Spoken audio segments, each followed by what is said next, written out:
Wikipedia के अनुसार model थेरवाल का संक्षिप्त जीवन परिचय। इनका राशि का नाम सूरजभान सिंह राजपूत था। इनके पिता केदार सिंह राजपूत तथा माता का नाम तुलसी था। इनके दादा बलराज सिंह राजपूत कुंभगढ़ की एक छोटी सी रियासत के सामंत हुआ करते थे। बलराज सिंह की मृत्यु हो जाने के पश्चात केदार सिंह को सामंती के पद पर नियुक्त किया गया। उस समय कुंभगढ़ रियासत के सम्राट महाराणा कुंभा हुआ करते थे।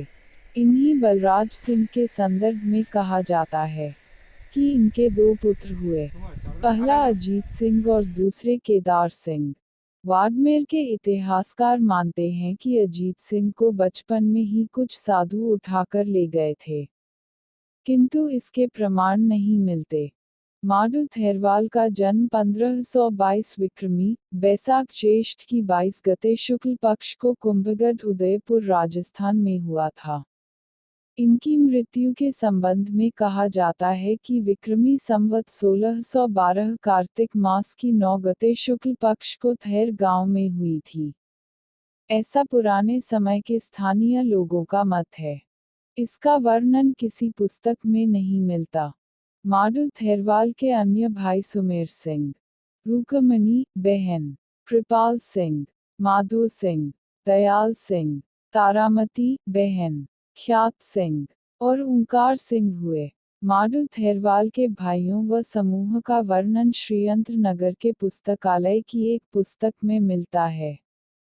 यह भी विदित हो चुका है कि विक्रमी 1542 से विक्रमी 1545 के मध्य इस भूभाग का नाम थेर रखा गया। 15 गते फाल्गुन शक संवत 1425 माडल थेरवाल अपने भाइयों समूह संग ढाकर के लिए जाते हैं। ढाकरी लोग अपनी ढाकर लेने कोटद्वार अनाज मंडी कल्लू बनिए के पास जाया करते थे, जो उस समय के पहुंचे हुए व्यापारी हुआ करते थे। कुछ विद्वान ढाकर वाली जानकारी से सहमत नहीं थे। उनका मानना था कि अनाज मंडी तो दुग्गड्डा में भी लगती थी, फिर उन्हें 15 से 16 मील दूर जाने की क्या आवश्यकता थी। किंतु कुछ विद्वानों का कहना है कि कुछ ढाकरी ढाकर लेने कोटद्वार भी जाते थे, और वह रात्रि विश्राम करने के लिए दुग्गड्डा सराय में रुका करते थे। इसके प्रमाण दुग्गड्डा के पुस्तकालय में मौजूद हैं। यहाँ जिन ढाकरियों का जिक्र हो रहा है वो ढाकरी कोटद्वार से ही अपनी ढाकर लाए थे, और रात्रि विश्राम के लिए ये लोग दुग्गड्डा सराय में रुके थे। इसके भी प्रमाण मिलते हैं। कुछ विद्वानों का मत है कि 2 गते चैत्र मास को ढाकरी ढाकर लेकर बेरेबूट नामक स्थान पर पहुंचते हैं, और इसी बेरेबूट नामक स्थान पर प्रथम विक्रमी संवत 1560 में भगवान श्री खैरालिंग महादेव जी की प्राण प्रतिष्ठा की जाती है। स्थानीय भाषा में इसे थरपना कहते हैं।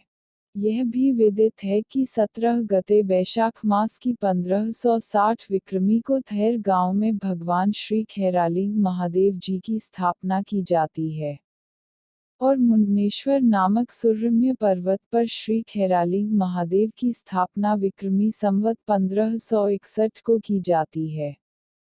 मुंडनेश्वर नामक स्थान में स्थापित होने के कारण इन्हें मुंडनेश्वर महादेव के नाम से भी जाना जाता है। उपरोक्त कथा श्रीयंत्र नगर के पुस्तकालय की एक पुस्तक से ली गई है। माडल थेरवाल के जन्म को लेकर संशय हो सकता है, क्योंकि श्रीयंत्र नगर के पुस्तकालय की एक पुस्तक के अनुसार केदार सिंह के घर विक्रमी संवत 1533 में एक शिशु का जन्म हुआ था, किंतु यह स्पष्ट नहीं हो पाया कि किस शिशु का जन्म हुआ, क्योंकि केदार सिंह की 2 कन्या भी थी। कहानी का अगला भाग क्रमशः। धन्यवाद।